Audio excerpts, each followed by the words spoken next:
Bismillahirrahmanirrahim. In this video, we're going to talk about an overview about the pituitary gland.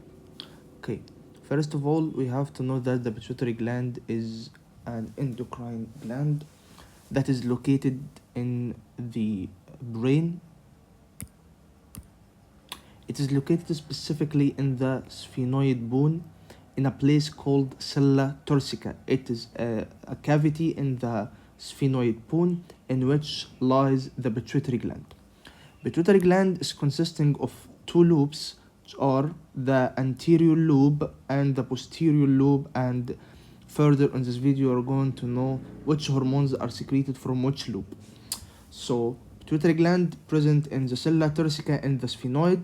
It's formed of anterior lobe and posterior lobe, and superiorly it's related to the hypothalamus, which is the place where the hormones are secreted and then released into the pituitary to be released in the blood. The hypothalamus is attached to the pituitary through a portal circulation called the hypothalamo-hypophyseal portal circulation. Another important point regarding the anatomy is that the optic chiasm is related to the pituitary. So any increase in the pituitary gland in the size, like adenoma, it can compress the optic chiasm, leading to visual disturbance. That's why one of the clinical picture of the macroadenoma of the pituitary is visual disturbance, because the intimate relation between the optic chiasm and the pituitary. So again, the pituitary gland is an endocrinological gland which is considered the maestro of the endocrinology. It's located in the brain in a depression or a cavity in the sphenoid bone called sella turcica, and it's attached to the hypothalamus superiorly through the hypothalamo-hypophyseal portal circulation, through which the hormones are being secreted into the pituitary to be stored until releasing into the blood. Okay, after knowing this hint about the anatomy, now we have to know what are the hormones that are secreted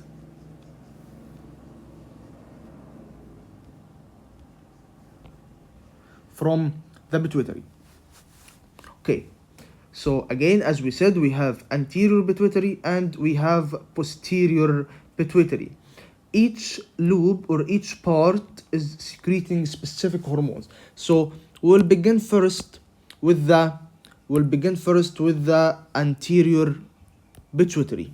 Okay, first of all, we have to know that in order for the anterior pituitary hormones to be released, there are releasing hormones that come from the hypothalamus to activate secretions of those hormones, and we will know about each one from the anterior pituitary hormones and its hormone that's affecting its release either by stimulating or suppressing. Okay, the first hormone to talk about is the TSH, thyroid stimulating hormone. This hormone goes to the thyroid gland to stimulate the release of the thyroid hormones, which are T4 mainly and T3. A problem in the TSH can cause problem in the thyroid gland. So if we have increase in the TSH, it's called secondary hyperthyroidism, and if we have decrease in the TSH, it's called secondary hypothyroidism. So our first hormone is the TSH. It goes to the thyroid gland. It stimulates the release of the T3 and T4, and disturbance in the TSH can cause disturbance in the T4 and T3, either by increase leading to hyper or decrease leading to hypothyroidism. Okay, moving to the second hormone, which is the ACTH hormone or the adrenocorticotropic hormone. The ACTH is the hormone that goes to the adrenal cortex. As we know, we have a gland superior to the kidney or lies above the kidney. It's called the suprarenal gland or the adrenal gland, and this gland consists of cortex and medulla. The cortex is divided into three zones, which is zona fasciculata, zona glomerulosa, zona reticularis, and the medulla is the one containing the chromaffin cells. The zona fasciculata secretes the cortisone, the glomerulosa secretes the aldosterone, and the reticularis secretes the androgen. The androgen and the cortisone are both affected by the ACTH. Okay, regarding the disturbance in the ACTH, if we have increase in the ACTH, it will lead to secondary Cushing, which is called the Cushing disease. And if we have decrease in the TSH, it will lead to secondary Addison or secondary adrenal insufficiency. Okay. Now moving to the third hormone, which is the prolactin. The prolactin is the hormone which is responsible for the secretion of the milk. It receives a negative feedback from the hypothalamus, which is the dopamine. We forgot to talk about the releasing hormones. Okay, the TSH receives a hormone called thyroid releasing hormone or thyrotropin releasing hormone from the hypothalamus. The ACTH receives a hormone called corticotropin releasing hormone, and the prolactin, it gets a negative feedback or a negative stimulation or something to keep it in control, which is the dopamine. And from this we can figure out that a decrease in the dopamine will lead to increase in the prolactin, which will lead to a condition called hyperprolactinemia. So we have here a figure. Any decrease in the dopamine will lead to increase in the prolactin, and subsequently the prolactin will decrease the gonadotropin releasing hormone going from the hypothalamus to the pituitary by a negative feedback. So when the gonadotropin releasing hormone, as we will say, decrease, the AFSH and LH will decrease. So there will be sexual dysfunction in both males and females. So again, we have the prolactin, which is the milk hormone. Prolactin stimulates the secretion of the milk, but problems in the prolactin are important because if we have decrease in the dopamine, there will be increase in the prolactin, and this will be called hyperprolactinemia. And this hyperprolactinemia affects the sexual function of males and females through the axis in which the prolactin excess will decrease the gonadotropin releasing hormone coming from the hypothalamus, and thus it will decrease the FSH, LH, and lead to sexual dysfunction. Okay. Moving to the next hormone, which is the growth hormone. The growth hormone is one of the very important hormones in the body because it's important in the physical development, mental development, and the sexual development.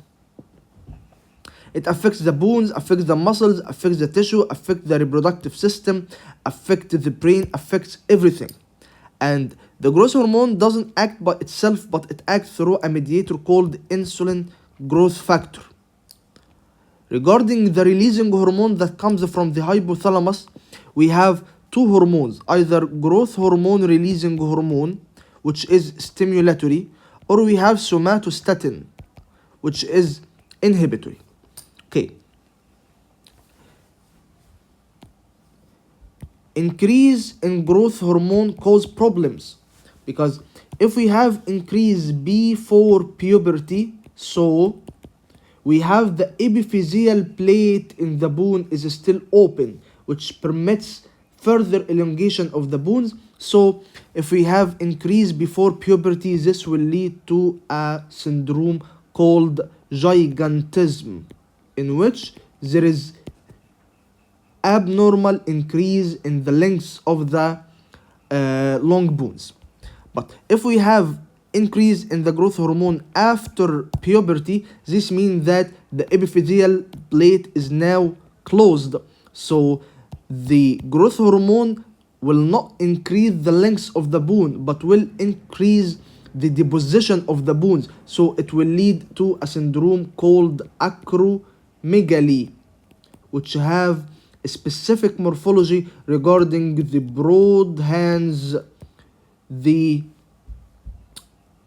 characteristic faces of the prominent forehead, of the large jaw, of the large tongue, and things like that. So growth hormone increase lead to different clinical pictures according to the timing. If it's before puberty, it will lead to gigantism, which is increase in the length of the bones. If it's after puberty, it will lead to acromegaly, which is a syndrome leading to a specific morphology in addition to other clinical criteria that will be talked about in a separate video. Okay. Decrease in growth hormone, it will also either before puberty or after puberty. Before puberty, it will lead to a syndrome called dwarfism, and after puberty, it will lead to a syndrome called growth hormone deficiency in adults. Okay.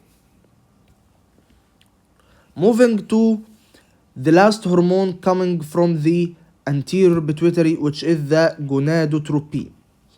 The gonadotropins are divided into FSH and LH, and the hormone that comes from the hypothalamus is called gonadotropin releasing hormone. The FSH and LH are very important hormones for the gonads, either the ovary or the testicle, because they are important in the development of the ovary and testicle, and also for the production of the hormones, the sex hormones, which are testosterone in males and estrogen and progesterone in females. Okay.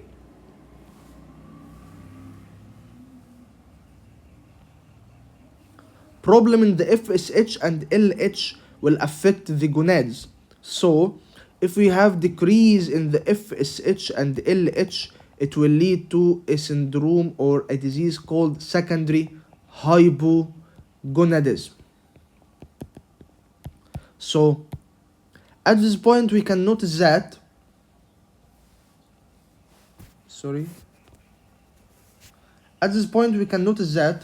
as the hormones that are coming from the pituitary, the stimulatory hormones like the TSH, the ACTH, the gonadotropins, those hormones, abnormality in those hormones will lead to secondary disease, because in endocrinology we divide the syndromes according to the primary cause of defect. If it's in the mother gland, we call it a primary, and if it's in the stimulatory hormone, we call it secondary. So in the thyroid, when the problem in the TSH, we call it secondary. In the suprarenal, if the problem in the ACTH, we call it secondary.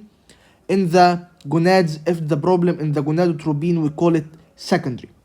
Okay, so since we finished the anterior pituitary, moving to the posterior pituitary. The posterior pituitary secretes two hormones, which are the antidiuretic hormone or the vasopressin and the oxytocin.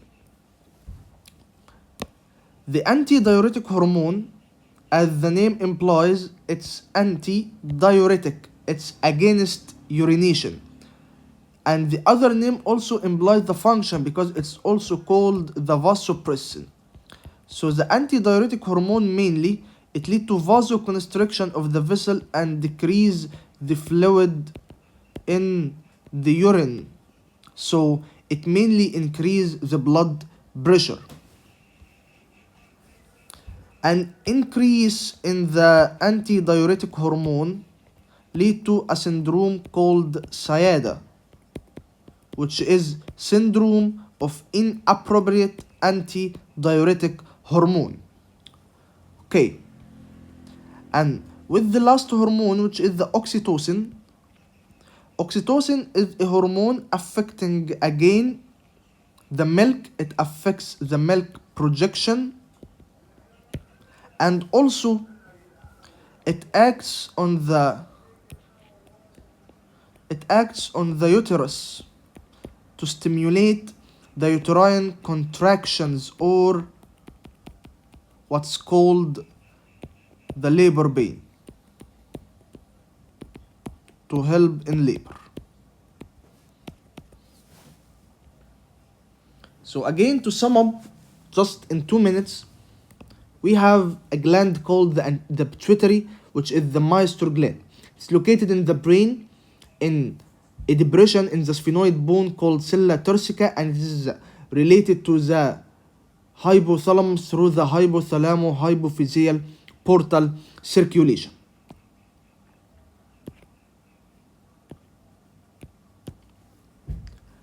It's divided into anterior pituitary and posterior pituitary. The anterior pituitary release some stimulatory hormones in addition to other hormones. The first hormone is the TSH, which is thyroid stimulating hormone. It goes to the thyroid gland and stimulates the release of T4 and T3, and a problem in the TSH will lead to secondary disease, either secondary hyperthyroidism or secondary hypothyroidism. The second hormone is the ACTH. It goes to the adrenal cortex to stimulate the zona fasciculata to release the cortisone, and the zona reticularis to release the androgen. And a defect in the ACTH will lead to secondary disease, either it will lead to secondary Cushing or secondary addition. Then we have the other stimulatory hormone is the gonadotropin hormone, which is FSH and LH, goes to the gonads, the testicle and the ovary to stimulate the release of testosterone and estrogen and progesterone, and a defect will lead to secondary disease, which is secondary hypogonadism. And then we have the prolactin, which is the milk hormone, and as we said, prolactin balance is very important because increase in the prolactin will decrease the gonadotropin releasing hormone, which will release the gonadotropins, which will eventually affect the sexual function of both males and females. And finally, we have the growth hormone, which affect each aspect of development in the body, and problems in the growth hormones are affected by timing, either before puberty or after puberty. Increase before puberty is called gigantism, increase after puberty is called acromegaly, decrease before puberty is called dwarfism, decrease after puberty is called growth hormone deficiency in adults. And then moving to the posterior pituitary, we have the antidiuretic hormone, which is mainly increasing the vasoconstriction and the fluid reabsorption from the urine. So a problem in the secretion, meaning elevation in the secretion, will lead to a syndrome called SIADA, syndrome of inappropriate antidiuretic hormone. And finally, we have the oxytocin, which is affecting first the milk projection and the uterus, as it's responsible for the labor pains. And thank you.